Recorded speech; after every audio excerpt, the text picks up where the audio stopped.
Tabi dyan. Dapat may puwersa. Ganyan.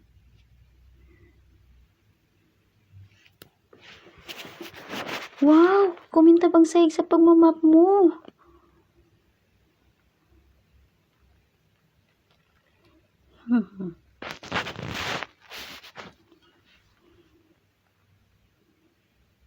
Saan pumunta yun? Hinahayaan lang ako dito Hi! Natapos mo na yung nililinis mo? Oo. Actually, nalinis ko na rin yung lugar mo. Ganun ba? Pasensya na. Lalabas na sana ako pagkatabi ko nito. Hindi ka ba masyadong matanda para dyan? Huwag ka nga magbiro. Ganito lang to. Pero baka magulat ka kung gano'n na ito katagal. Si mama ang gumawa nito. Ang mama ko, isa siyang furniture designer.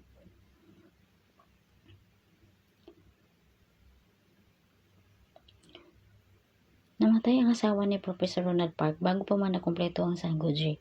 Mula noon, hindi na open for public viewing ang bahay. May 30 years na. Ang mama mo? Mas maganda to sa regalo ko sa'yo. Ikaw to, Gino. Ang cute, no? Tama na nga yung drama. Marami pa tayong gagawin. Ay, kapagod. Pati ba ito? Dapat, hinihiwalay mo yung frame sa picture para pwede mong ma-recycle.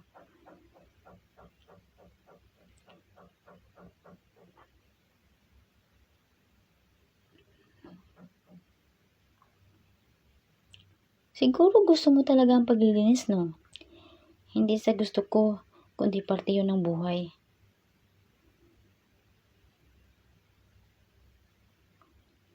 Nag-imagine na naman siya.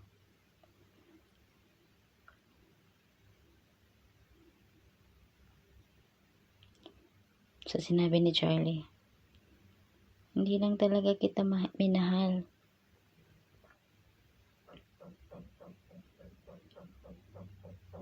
Julian, para sa akin, isa ka lang maliit na puppy na naliligaw at walang mapuntahan sa gitna ng ulan.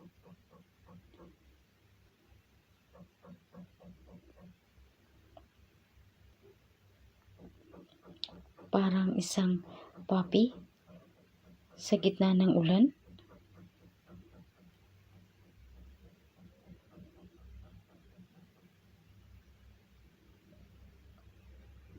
Hindi love ang nararamdaman ko sa iyo, kundi awa. Pangakong iibigin ka kailan pa man. Ayokong makikita kang nasasaktan. Ang nais ko, malaman mo sa'yo lang ang puso ko. Kanta pala yun. Ayan na, umuwi na si Charlie sa condo nila ni Lizzie, pero pinalitan yung password. Hindi siya makapasok.